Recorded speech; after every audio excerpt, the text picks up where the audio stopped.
क्या कहते हैं, छाड़ संसार का काम कल्याण सो, आठ ही पोहर हर नाम लिया, सांस उ सांस की धवन घट लाय के, कर्म सो छाड़ कर प्रेम पिया।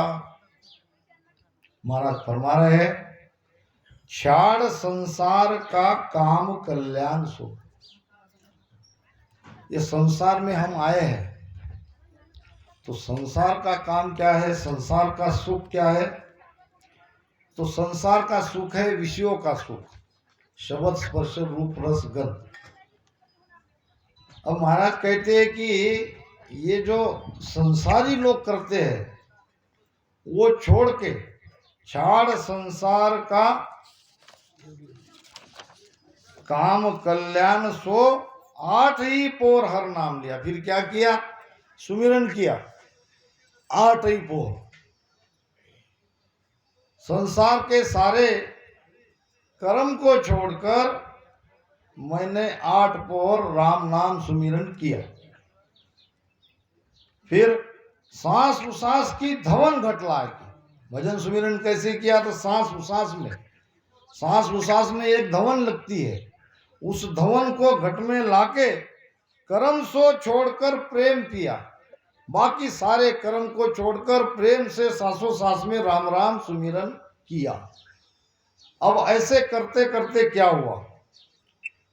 उड़ के मोर पाताल में पेट गो। अच्छा, इसके पहले ये किसी ने सुना क्या? ये रेखता आपने किसी ने सुना क्या? इतने बैठे हो, इतने सालों से संगत कर, ये सुना क्या कभी? ये सुना? ये रेखता आपके मुंह से सुना।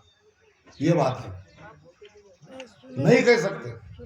हाँ, विश्लेषण नहीं किया, ये बात है। विश्लेषण नहीं किया, आपके मुंह से सुनी हुई है।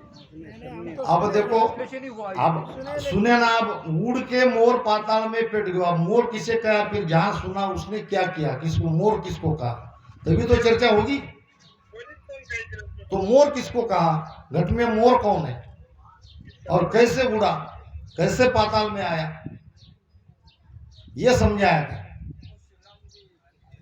उड़ के मोर पाताल में पेट गो, ये मोर है सत्सबद नयांचर।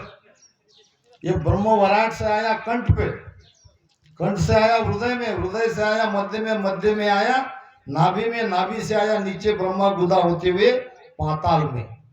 मोर क्या है? सत्सबद। अब क्या किया उसने? शेष को पकड़ पलटाए लियो। पाताल में शेष बैठा है। अब ये मोर ने क्या किया? शेष को पकड़ा। अब ये शेष कौन है? ये शेष कौन है? ये शेष ही तो कुंडली है। ये शब्द का फर्क है। शेष को पकड़ पलटाए लिया, मैं उसको नागिन कह रहा हूं, कुंडली कह रहा हूं, शेषना कह रहा हूं। तीनों शब्द से मैं आपको समझा रहा हूं। ये सत्शब्द मोर का और सांप का वैर है। मोर का और सांप का, जहां मोर की फड़फड़ाहट होती है वहां सांप बिल में छुप जाते हैं। जैसे नोयला और सर्प का वैर है, वैसे मोर का और सर्प का वैर है। ये प्रमाण दिया है महाराज ने। ये नियंचर उसको जगाएगा ही जगाएगा। उड़ के मोर पाताल में पेट गो, शेष को पकड़ पलटाए लियो। क्या क्या? उसको पकड़ा और पकड़ के उसको पलटा लिया। फिर कहां छोड़ा उसको? जाय आकाश आसमान सु ऊपरे, जाय आकाश आसमान सु ऊपरे, तादिना सर्प को छोड़ दिया। अब सब ज्ञानी है, ये सर्प कौन सा है बताओ? सर्प शब्द लिखा है महाराज ने। जाय आकाश आसमान सु ऊपरे, तादिना सर्प को छोड़ दिया। शिव में जाके ये कुंडली शक्ति समा गई, वहां तक ही उसका काम है।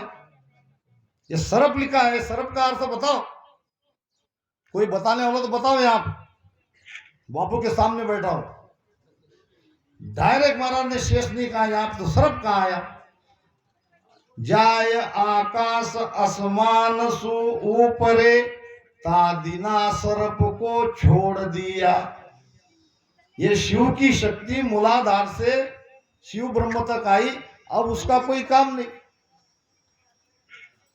नाद अनाद घर सुन में सामलो, मोर महमंत होय बोल बाणी। दास सुखराम कहे त्रिकुटी छाड़िया, तादिना गरुड़ ही थके प्राणी। अब नाद अनाद की ध्वनि सुनाई दी, अब महाराज त्रिकुटी छोड़ दिया और उस दिन गरुड़ भी थक गया। अब ये गरुड़ कौन है? अच्छा, गरुड़ किसका वाहन है?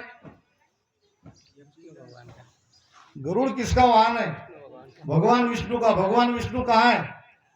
अरे बोलते जाओ, फिर वाणी कैसे समझेगी आपको? भगवान विष्णु यहाँ कहाँ है? शरीर में, नाभि में। तो नाभि में कौन, किसके आधार पे भगवान विष्णु बैठे? सांस उसास पे। गरुड़ है सांस उसास। जब त्रिकुटी छोड़ते हैं तो ये श्वासा भी थक जाती है, श्वासा से हम अलग हो जाते हैं। ये भेद है। अब इसने नहीं बताया, उसने नहीं बताया, इसका मैं क्या करूं? मुझे तो मेरे सामने जो विषय वो पता नहीं है। नहीं सुनना है तो मत सुनो तुम, मुझे क्या लेना देना। तो इन्हीं शब्दों के